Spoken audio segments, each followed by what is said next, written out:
welcome back to Ashton Gate. It feels so good saying that with fans here.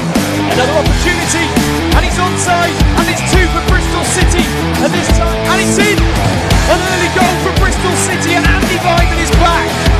And it goes clear header for Bristol City, and they are level, and it's a first goal for Andy King for his boyhood club.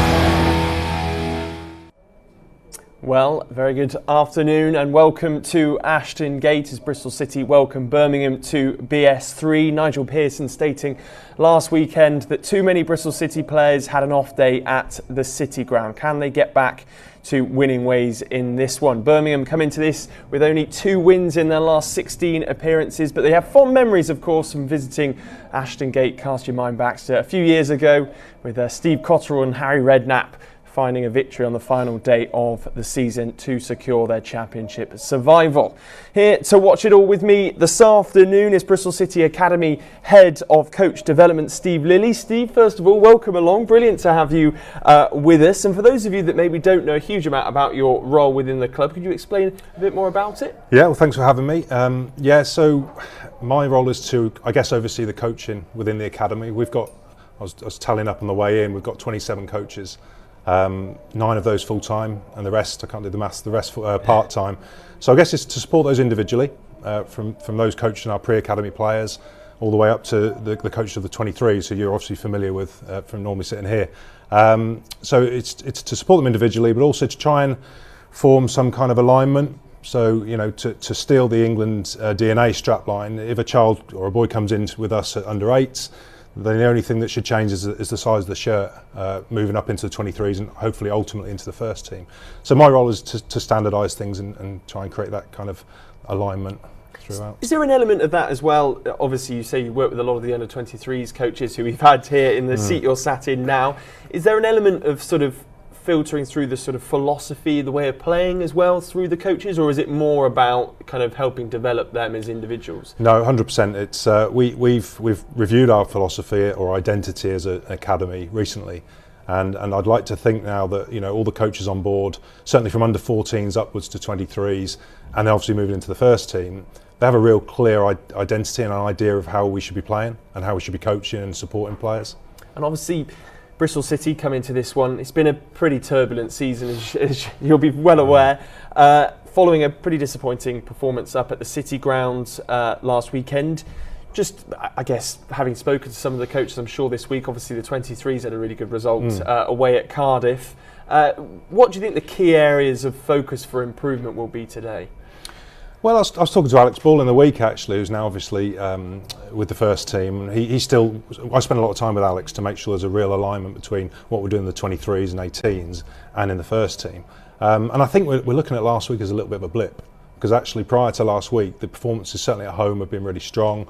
It's been positive. There's been a real positive vibe around the club. So we're almost kind of thinking that last week didn't happen. That seems to be the way we're looking at things. Well, absolutely. I mean, the performance against Coventry was much better as well for Bristol City. Obviously, the players arriving now, getting some pictures with some of the young fans down there in the tunnel as well. Masengo and Sam Bell there, Benarouz too. And those are the sorts of players that have obviously come up through the academy. And now with 11 games remaining of this championship season, we're not really looking over our shoulder at a relegation battle, but also, you know, I think playoffs probably now, if we're realistic, are beyond our reach, of course, unless we pull off a bit of a miracle.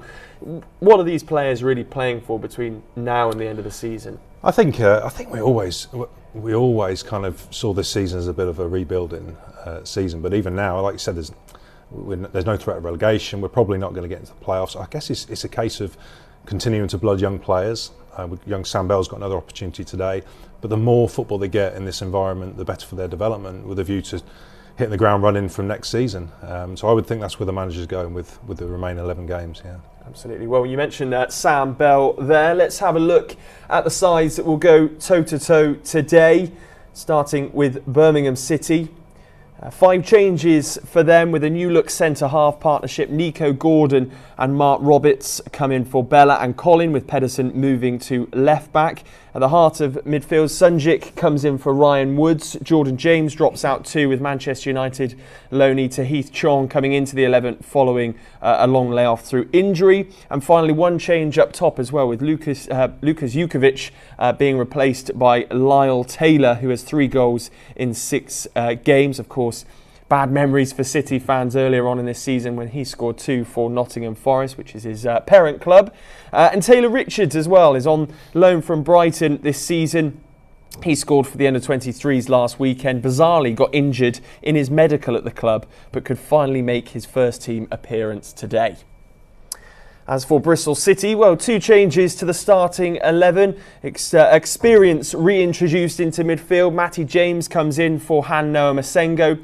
And then at fullback, Sam Bell is reinstated as well. Cam Pring drops down to the bench, with Jada Silva switching to left back as we understand it. And finally, we get to see Joe Williams and Matty James today from the off. Excited to see how that midfield goes today, with Alex Scott most likely slightly in front of them. And then the front 3 is unchanged again. Martin, Semenyo and Vyman will be hoping they can find the net again this afternoon. Rob Atkinson is back on the bench, which is fantastic, a real boost for the home side's defensive options. And then Naki Wells continues on the bench after a couple of goals for the under-23s as well. Nigel Pearson citing how impressive his attitude has been despite not being in the side. So now it's time to hear from the man that picked this afternoon's side. Nigel Pearson is with Robins TV. Nigel, Matty James, Joe Williams starting together for the first time, I think, in the middle of the park. What do you want from that combination today? To use their experience and their talent too. What are we? March. Been a long time waiting for that, but we've got a nice balance in there. We've had to wait on Antoine today because he's been ill for the last sort of 36 hours, but he's okay to start, but he may not last the whole game. You know, it's one of those where it's changed a little bit, the preparation, because we've been waiting to see whether he makes it or not. If he doesn't complete the 90, you've got Naki Wells, who you talked about in the week. Professionalism, sharp against the 23s. He'll be ready. Yeah, and he'll be looking forward to the opportunity. I feel a bit disappointed for him as well, because he was ready to start. But look, it's what it is. I think Antoine has delivered regularly for us, so it's only right to give him the chance. You said you wanted to play aggressive football. Does that mean being on the front foot from the start, making your mark? Yeah, it doesn't necessarily mean being thugs. It means as being trying to boss the tempo of the game.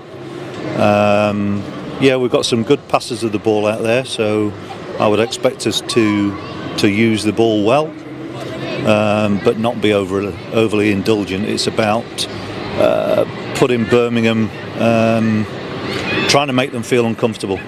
Birmingham ourselves in similar positions in the table.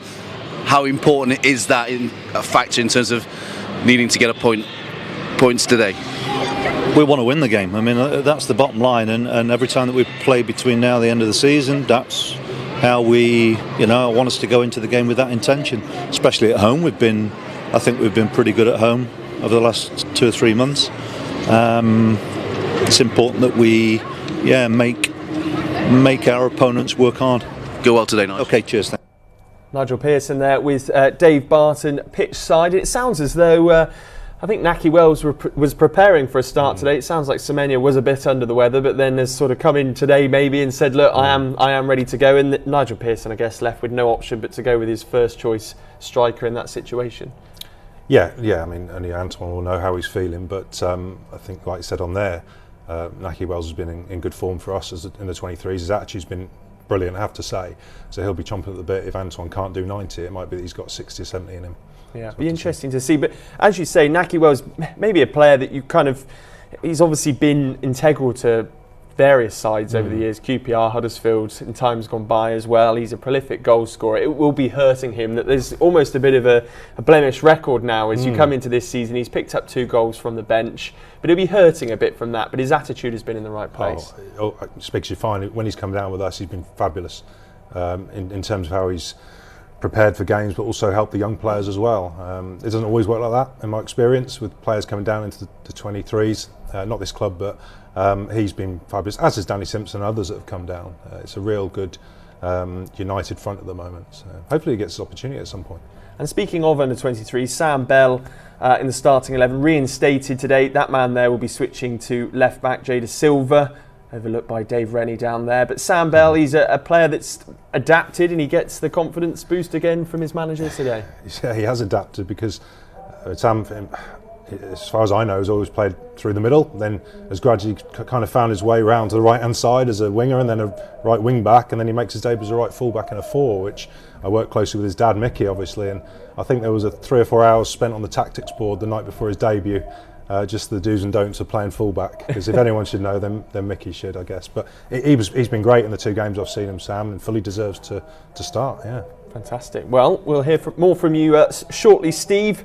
But now it's time to find out a bit more about a fantastic initiative called Pledge Ball, a Bristol-based initiative that is aiming to mobilise football fans up and down the country about positive change and preserving our planet as well. And earlier on, I caught up with the founder of the organisation, Katie.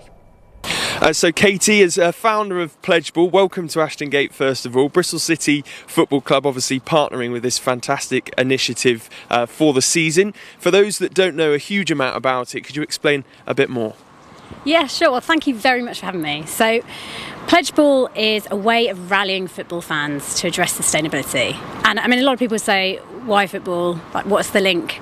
I mean, firstly, obviously, football takes place in our local conditions. So the air that we breathe, the surroundings really impact the game. If you look at further stats, by 2050 you're going to have like 2/3 of English clubs underwater. I mean, Carlisle, for example, last year lost 7 weeks, I think, to flooding. So we're already seeing the impacts of it. I mean, Chelsea are going to be experiencing floods really regularly. So there's that aspect, but also there's the fact that football is this incredible community. I mean, there are no communities where people engage on such a regular basis in such huge numbers. And if we look at those numbers, for example, I mean, 1 Ashton Gate's worth of fans simply switching to using recycled toilet roll saves the same amount of emissions as taking over 75 cars off the road. Just 1 Ashton Gate's worth of fans recycling everything properly, washing it all out, going through the whole process, saves the same amount of emissions as taking over 4,000 cars off the road. So even if people make very small changes, the football community making those very small changes has a really significant impact, especially when the kind of influence of that filters out into our own spheres of influence, like the pub, our families, our home, opposition. So that's how it works, or why it works. How it works is that each match day, fans need to make one or a number of these pledges. So pledges like using recycled toilet roll, going vegan 2 days a week, turning your heating down.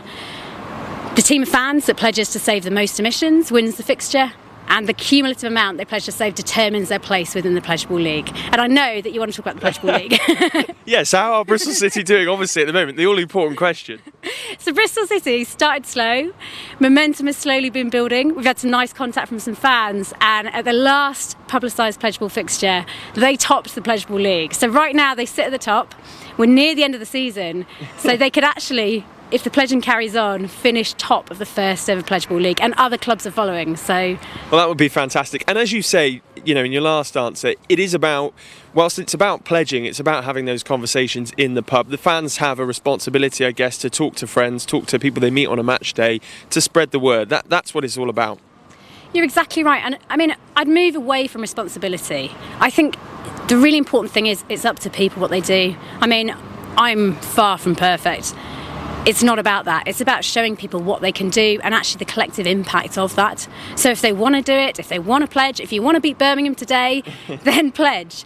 And if you want to have those conversations, have those conversations. It's not an easy thing to do, but actually, I mean, research always shows that there's over 70, over 80% of people who do want to take climate action. So if people start having those conversations, they'll realise that a lot of people are in the same boat. And there'll be fans today watching overseas, following online social media as well, whilst there's also fans coming down to Ashton Gate. How do people get involved in Pledge Ball? Perfect. So go to pledgeball.org/fixtures. Search for Bristol City. You'll see already that when I last looked, Bristol City are just in the lead ahead of Birmingham. Birmingham launched with this week, so they've had a few pledges trickling in. Go there, it takes you less than 30 seconds to pledge. Register your pledge, and you'll see the impact of that alongside your fellow fans. Well, the incentive is there. Keep Bristol City at the top of the league. Katie, thank you very much. Thank you, it's been a pleasure. Katie Cross there, founder of Pledgeable. Of course, you can make your pledges online today and keep Bristol City at the top of the league. Right, plenty more to come. We'll be reflecting on past encounters between these two sides, and we'll be catching up with Chris Martin as well after this short break.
Welcome back to Robins TV. Obviously not too long to go now until kick-off between Bristol City and Birmingham. We'll be hearing more from our guest Steve Lilly very shortly, but first it's now time to catch up with a man that had a frustrating afternoon up at the City Ground last weekend, but will be hoping to be back among the goals this afternoon. It's Chris Martin with our quick-fire questions.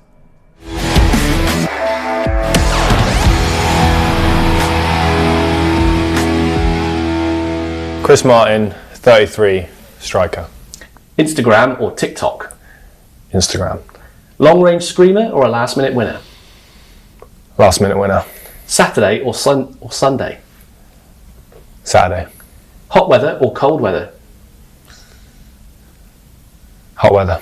Your dream holiday destination?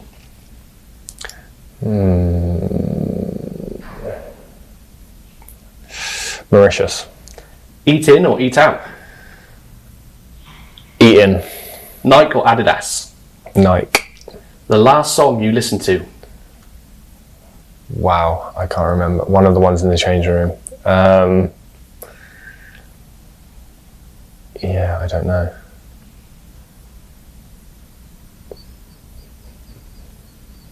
I have to come back to that one. Let me come back to that. What is your dream car?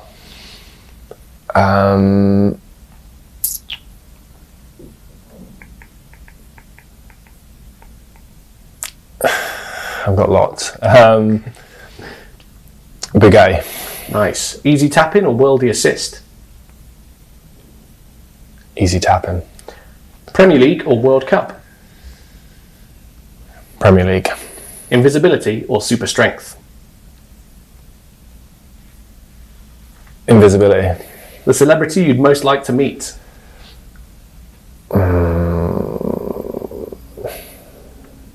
Tiger Woods. Morning person or evening person? Evening. Cats or dogs? Dogs. Cardio or weights? Weights. The most famous person on your phone? Wow. I don't know. It'd be another player. Who knows? Your favourite player growing up? Thierry Henry. Pasta or pizza? Pizza. And Thatcher's or Natch? Thatcher's. Not sure Chris Martin quite got the point of the quickfire questions there, but we got there in the end nonetheless. He had a bit of a frustrating weekend last weekend up at the City ground, but he is an important cog in that front three. He's the foil, and actually, I say frustrating weekend, obviously it was a frustrating afternoon in general, but defensively he does a lot, of course, for Bristol City as well. Yeah, you say a foil, like, sacrificial lamb would be how I would describe him at times. He occupies centre halves. He has this wonderful ability to win headers without jumping, so he pins players. You know if the ball's going to go up there, that it's going to stick around that area, so he's either going to win the ball or he's going to prevent centre halves from clearing it back down our throats. So we can get up the pitch and get in around it. So he's really key, I think, and that experience as well. I think already is he 5th or 6th highest goal scorer in the Championship ever. So he knows the way around the Championship, he knows the level, and I think he's been key to the development of our younger attacking players. I really do. Yeah, absolutely. Well, hopefully he gets his opportunity today. Right, it's now time to head back to 2018 for our last home win against the Blues. Let's relive that classic encounter.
Good times with those players banging in the goals. And Steve, just before that, we didn't really get a chance to talk about Chris Martin because he's a player that's maybe when he's been on Robins TV suggested he might like to get into coaching one day as well. And you obviously work potentially with some of those players that are towards the end of their career on a potential coaching career afterwards. Yeah, I mean, I've had a little bit of experience of that. Obviously, the players will be part of the PFA, the Players Football Association, so they have their own sort of pathway. But I mean, currently Andy King and CISA are actually doing their, I think, A licence with the FAW.